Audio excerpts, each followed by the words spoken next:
عید کے دن سال پورا ہوا کسی جانور کا، اب اس کی قربانی کیا تو اس کا کیا حکم ہے؟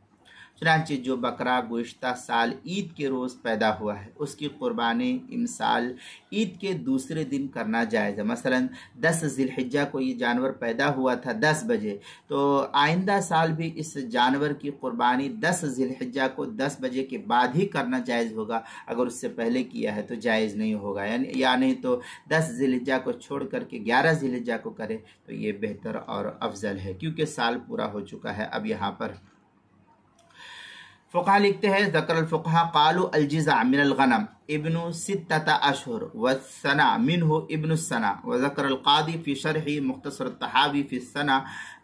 من الشاتی۔ اس طریقے کی عبارت بدائع الثناء جلد نمبر 5 صفحہ نمبر 70، فصل اما محل اقامت الواجب، فتاوی ہندیہ جلد نمبر 5 صفحہ نمبر 297، الباب الخامس جو مکتبہ رشیدیہ کا چھپا ہوا نسخہ، البحر الرائق جلد نمبر 8 صفحہ نمبر 177 جو ایچ ایم سعید کراچی کا چھپا ہوا نسخہ، فتاوی شامی جلد نمبر 6 صفحہ نمبر 322 جو ایچ ایم سعید کراچی کا چھپا ہوا نسخہ، اس کے اندر اس کو نقل کیا گیا ہے۔ اور قربانی کے مسائل کا انسائکلوپیڈیا اس کے